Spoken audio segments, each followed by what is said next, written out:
Bonsoir et bienvenue à l'heure du cri. Aujourd'hui, je vais vous parler de gens qui ont évité des accidents gravissimes de façon totalement inexplicable et incroyable. Je dois quand même vous dire, ce sont pas mes histoires mais des témoignages que j'ai récupérés. En tout cas, toutes ces histoires sont présentées comme étant de vraies expériences vécues. Allez, on commence. Le premier nous raconte, il y a à peu près 2 semaines, je revenais du supermarché quand je suis arrivé à un feu rouge. Après quelques instants, le feu passe au vert, mais impossible de bouger. J'avais l'impression d'être paralysé. Je ne sais pas comment l'expliquer, mais c'est comme si quelque chose me disait de ne pas y aller. Après quelques secondes, une Ford Explorer rouge fonce dans l'intersection comme un boulet de canon, grillant son feu rouge. Après qu'elle soit passée, je pouvais de nouveau bouger.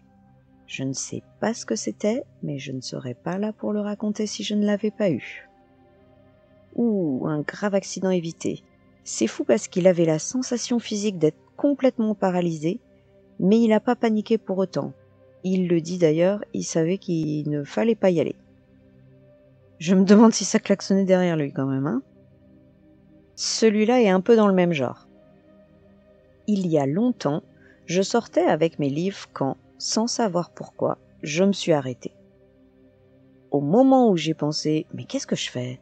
et que j'allais commencer à me remettre à marcher, une vitre est tombée de 4 étages et s'est éclatée juste devant moi. J'étais sous le choc. J'aurais été directement dessous si je m'étais pas arrêtée. Et je sais toujours pas pourquoi je me suis arrêtée. Alors là, ce qui l'a sauvé, c'est quelque chose qui l'a stoppé net dans ce qu'il était en train de faire. Il n'a pas eu le petit éclair d'intuition qui lui disait qu'il y avait une raison pour s'arrêter. Mais en tout cas, il a échappé belle. Cette histoire est assez flippante. Quand j'avais 9 ans, on est allé voir de la famille dans le Nevada. Ils vivaient dans un mobil-home assez grand, dans une zone très sèche. Alors que je jouais dehors dans la poussière avec mon cousin, je vois un type qui se tenait au loin, à peu près 100 mètres d'où on était. Comme il était assez loin, je pouvais pas voir grand-chose de lui, mais dès que j'ai commencé à fixer ce type, j'ai eu comme une expérience de sortie de mon corps. Je voyais plus à travers mes yeux, mais à travers les yeux de ce mec. J'étais dans son corps. À travers ses yeux, j'ai vu 2 petites silhouettes qui jouaient dans la terre. Mais je ressentais qu'il voyait les silhouettes comme étant des animaux, qu'il était en train de les chasser. Et là, j'ai réalisé qu'il tenait un fusil à pompe. Après ça, j'ai tout de suite regagné mon corps et j'ai crié à mon cousin « Faut qu'on aille à l'intérieur !» sans lui expliquer pourquoi. Je n'en ai parlé à personne parce que je savais pas comment l'expliquer à l'époque. Et maintenant, je réalise que j'aurais l'air folle. Mais je me souviens encore très précisément de cette expérience. Elle est sortie de son corps, alors on peut pas savoir avec certitude ce qui se serait passé s'ils étaient restés dehors, mais je me doute que ce genre d'expérience ça doit être marquant quand même. Je sais pas ce qui est le plus flippant, qu'elle soit sortie de son corps pour posséder quelqu'un d'autre qu'elle connaissait pas, ou qu'il existe des types dans la nature qui se baladent avec un fusil dans l'espoir de shooter des gosses. Alors, une histoire d'intuition entre frères et sœurs. Je rentrais à la maison avec mon père et on s'est arrêté pour acheter à manger. J'ai commencé à me sentir de plus en plus anxieuse, sans savoir pourquoi, jusqu'au point où j'avais des vertiges et des douleurs d'estomac. On a dû attendre un peu parce qu'on s'était trompé de commande. Et soudain, je ressens l'envie urgente d'appeler mon frère. Il essayait de nous appeler aussi. Il était dans une voiture qui avait eu un accident. Personne n'était mort, mais il était vraiment sous le choc. Je lui ai dit de s'éloigner le plus loin possible de la voiture. Il comprenait pas, il m'écoutait pas vraiment. Et je lui ai répété « Éloigne-toi de la voiture !» Il l'a fait, et j'entendais derrière ses potes qui se moquaient de lui comme quoi il avait peur. Puis j'ai entendu un énorme bruit et des gens crier. Il m'a raconté ensuite ce qui s'est passé. Son pote était bourré et voulait impressionner une fille dans la voiture. Il s'est mis à conduire très vite et n'importe comment. Il a dérapé et sa voiture a tapé des rochers, ce qui a foutu en l'air le moteur. Ils se tenaient tous debout près de la voiture. Le conducteur était encore dedans à essayer de redémarrer.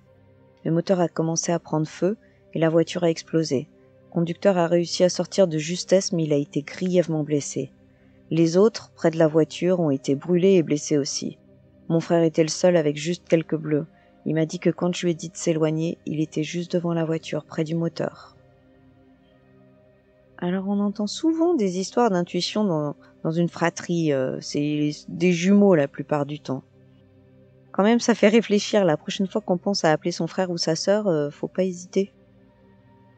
La dernière est complètement surnaturelle. Quand j'avais une vingtaine d'années, je n'arrêtais pas de faire des rêves avec une femme qui avait de longs cheveux noirs et qui s'appelait Aurore. C'était tous des rêves différents, mais son visage et son nom finissaient toujours par apparaître. J'ai essayé de la chercher sur Google pour voir si on était connectés d'une façon ou d'une autre, mais je finissais toujours frustrée et confuse. Après quelques mois, les rêves se sont arrêtés. En 2009, j'étais dans une voiture avec un ami à une station-service. J'allais partir et m'insérer sur la route quand mon téléphone a sonné. J'ai donc arrêté la voiture et répondu, mais il n'y avait personne au bout du fil. Pendant ce temps-là, la voiture derrière moi klaxonnait. Elle était trop impatiente pour attendre. Elle m'est passée devant, et la seconde où elle est arrivée sur la route, une Civic grise a perdu le contrôle de son véhicule et s'est crashée dans la voiture qui venait de me doubler. J'ai tout de suite appelé la police et attendu à la station-service. Les 2 conducteurs sont morts sur le coup. Si je n'avais pas eu cet appel, ça aurait été moi. J'ai essayé de rappeler le numéro quelques heures plus tard. Ça a sonné 3 fois et tombé sur le répondeur.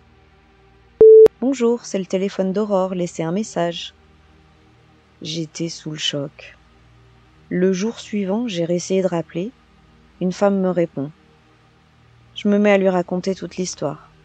Les rêves, l'accident. Elle se souvient absolument pas de m'avoir appelé et elle comprend pas comment j'ai eu son numéro. Je finis par lui demander son Facebook pour voir à quoi elle ressemble. C'est trait pour trait la femme dont j'ai rêvé. Bon, vous avez souvent des personnages récurrents dans vos rêves ? Qui sait, un jour, ils vous sauveront peut-être la vie. Alors c'est fou parce que ça s'est joué sur plusieurs plans. D'abord, elle a rêvé de cette femme et ensuite, elle la contacte pile au bon moment, mais elle s'en souvient pas. Est-ce que c'était un message d'un monde parallèle ? Moi, ce que je voudrais surtout savoir, si c'est devenu sa meilleure amie après ça.